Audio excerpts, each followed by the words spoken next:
you are working for. It's hard. Yeah. And when I first read that scripture in the Bible in 1 John 5, 11, 12, and 13, that we could have assurance that we have salvation because we know Jesus, he says, and the witness is this, that God has given us eternal life, and this life is in his Son. He who has the Son has the life. And he who does not have the Son of God does not have the life.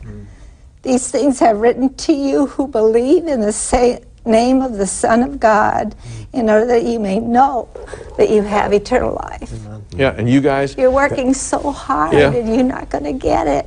Yeah, we got to explain to the people that aren't Jehovah's Witnesses, the fact is that you never had any expectations of going to heaven. There's only 144,000 that are allowed, and those seats were already taken, basically. So the fact is your best hope was to live on paradise earth, and the way you got there is that it had nothing to do with Jesus dying on the cross. Actually, Jesus dying on the cross was supposed to open up the door so you could do all these good works. That's right. Okay? Yeah. But you had no guarantee that the works that you had done would get there, and you never knew if you had done enough, and you had to keep doing them all your life in order to have the chance of getting there. I've had Jehovah's Witnesses tell me it's like earning points with God. Yeah. Right.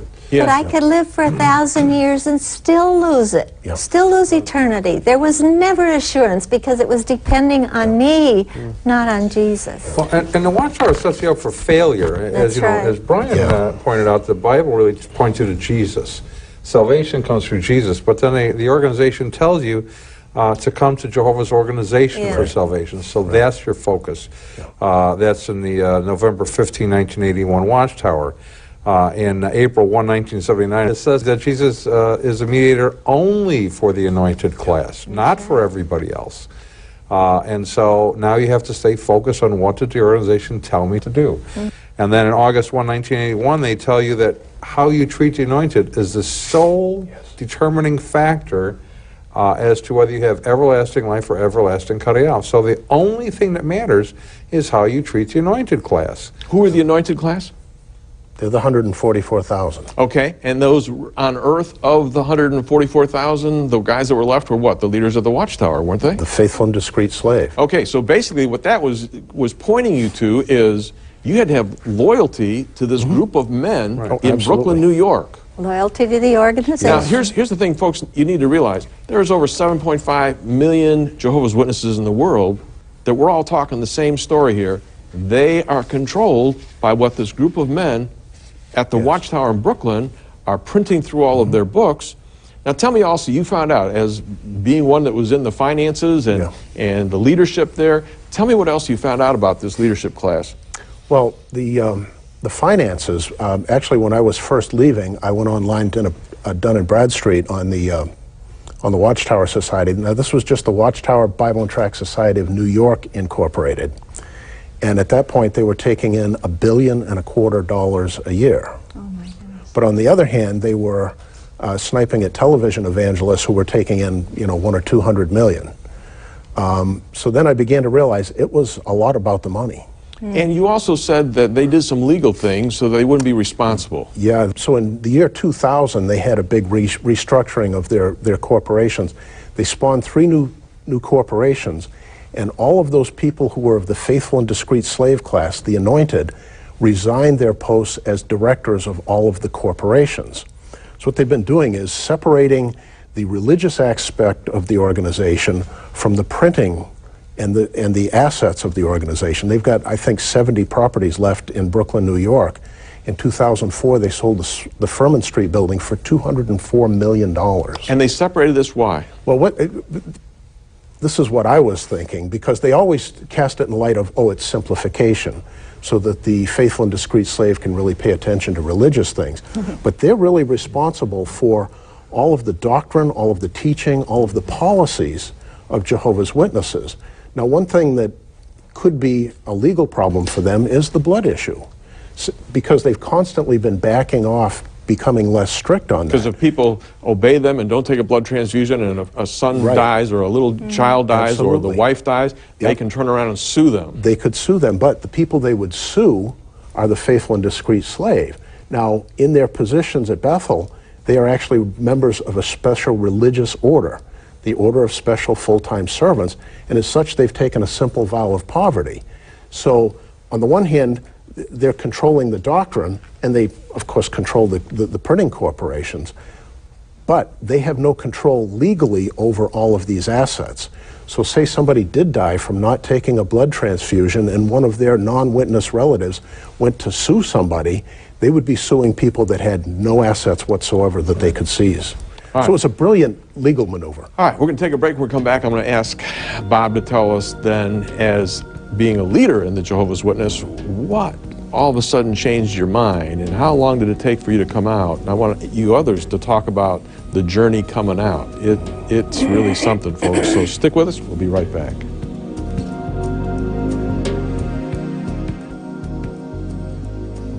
All right, we're back. We're talking with 3 former Jehovah's Witnesses that were high up in the watchtower, and we're talking with 2 experts who know the teachings of the Jehovah's Witnesses. And Bob, I want to finish up on your story. Here you were, an elder, an overseer. You were just about everything you could do. You're putting in 1,000 hours knocking on doors a year, okay? And then something happened. What happened? I think it was a gradual process. As an elder, I began to realize that we weren't really raising up spiritual people. We were really raising up organizational worker bees. And I really had a heart for the people. I still love them. I go to where they take coffee break just so they see me from time to time.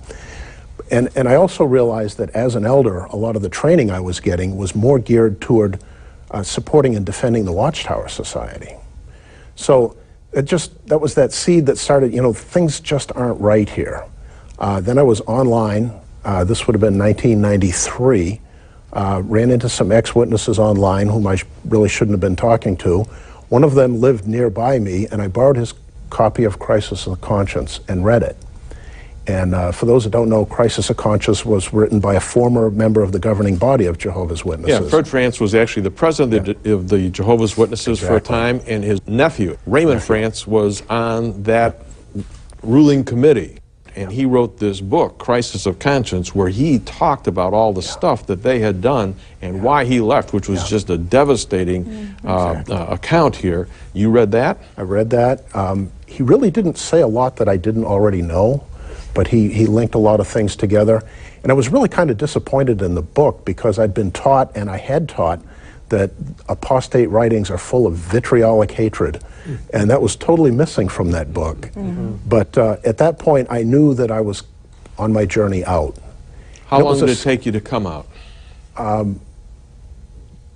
From the time that I read the book until the time I really came to Christ, it was 5 years. And as you started thinking about Jesus, what was the big thing that changed your mind from Jesus being just a man, and at first he was the Archangel Michael, and then Michael the Archangel disappeared and Jesus was created, and then when Jesus was done, you had the Spirit being that was created at the end, and Jesus never was God. What changed your mind about Jesus? Well, again, that was a gradual process. And I figured that because I mentally accepted the fact that Christ had died for me, I was all set. And as I went and as I interfaced with different Christians online, many of whom, like Keith and Don here, never were Jehovah's Witnesses, they really showed me Christ in person. A personal relationship with Christ. That, and they just showed me they were Christ in the flesh. They were supportive, they were non-condemning. I don't know what I would have done without them. How long did it take you to come out, Joan? It took some time because we left in the 60s and there was nothing out there. There was no internet. We had to do an awful lot of research, first of all, to make sure that the organization was not God's organization. And that's why the false prophecy bit really helped, because that last sentence in Deuteronomy 18:21 and 22, you shall not be afraid of them, that meant so much to us, because they told us something's going to happen to you on the way to California. That's really what, because you've left God's safety. So you're going to get it. So you first of all figured out that they claimed to be the channel for God, God's prophet speaking on earth, and basically everything went through them, and you found out they had given false information, so they weren't God's organization. And then that started you saying, all the other things that you were Right. taught. What were all the other things? Well, everything, all the doctrinal, and of course the first and most important to us at that point was, who is Jesus? Because if they lied to us about all the rest of it, when do you start believing? Jesus said you don't. You have a bad tree, you got bad fruit, you want to throw it out. And basically that's what I did. I kind of cleaned out my brain and said, okay, let's read the Bible, let's start at the beginning and find out where we were wrong in all the doctrines. And You Jesus found out you was could the go to first thing. heaven. You found out there was a real hell. You found out that the Holy Spirit could live inside of you. That's right. All of these, the Bible was Jesus God's is word. in you, not in union with. And realized how bad the translation was and how many times they had changed really vital scriptures that told you who Jesus was. Keith, you've got something there. Absolutely. One of the things that Jehovah's Witnesses don't understand is this whole idea of grace. To illustrate that, Kingdom Ministry 1993 says, we want to give deserving ones the opportunity to learn of Jehovah's undeserved kindness in the Kingdom Hope. So they believe they have to deserve something that is undeserved. Yeah. And that's why we do what we do. It's because we want to point people to Jesus. Yes, it's just the opposite in Christianity. With the Lord Jesus, he says, you don't deserve it, we're going to give it to you. That's right. As Joan mentioned earlier, 1 John 5, if you've got the Son, you have the life. If you don't have the Son, you don't have the life. And in John 5, 39 and 40, Jesus tells us, you search the Scriptures because in them you think that you have eternal life, yet you're unwilling to come to me, that you might have life. And that's what the Watchtower does. The Watchtower takes the place of Christ and doesn't allow them to come to Christ so that they may be free. Again, that's why we do what we do, because we want them to obtain the same forgiveness of sins that we have as a present and final eternal possession. Yeah, Paul said, Romans 6:23, for the gift of God is eternal life through, not the Watchtower, but through Jesus Christ our Lord. All right? Why did you come out? Because of who Jesus was and what he truly did. How long did it take you? It took me about, I had a struggle with God for 2 years. You know, I was still a Jehovah's Witness and I was still defending the organization. I started really researching the false prophecies and the statements made by the Watchtower. I just brushed them off and say, well, you know what, if the God that we serve is Jehovah, and if Jehovah is a true God of Scripture, then this must still be God's true organization. And then someone asked me the question, but what if you might have the Father, but you don't have the Son? What if the Jesus that you serve is not the right Jesus? And so what happens is that you don't have life. And the Bible says in John 20:28, when Thomas sees the risen Lord of glory, he falls to his knees and he says this in the New World Translation, my Lord and my God, capital G. The question that I have for Jehovah's Witnesses is this, and it's sincere from my heart, is Jesus Christ your Lord? If so, then amen. But is Jesus Christ also your God? And if not, why not? Because he was Thomas's Lord and he was Thomas's God. The Kingdom Interlinear actually says the Lord of me and the God of me. That's right. So, I mean, that's a very powerful verse. And Jesus didn't deny it. He says, you know, you're good, but blessed are those that are going to believe that aren't seeing me like you are, Thomas. And that's a great thing. Put a little ribbon around this one here, Don. And what is it that we want Jehovah's Witnesses to know as they walk away from this program? Well, I think there's two things. One is, if what you believe is true, you should not be afraid to examine it. That's really critical. And it should be examined in light of this, what Scripture teaches. And as has been laid out already several times, the Bible is very clear. Jesus is God. Salvation comes by grace alone, through faith alone, and calling on his name as God.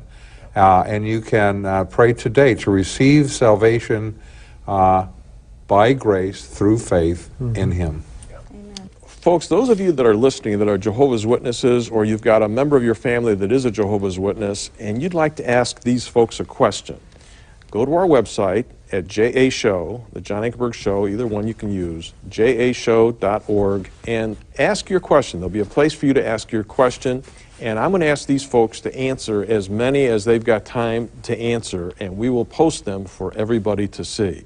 All right, next week we're going to turn to other questions. We still have to talk about this New World Translation and how that came together. Joan, your husband actually knew the secret translators on that committee and knew their names. And we're going to talk about that So join us next week.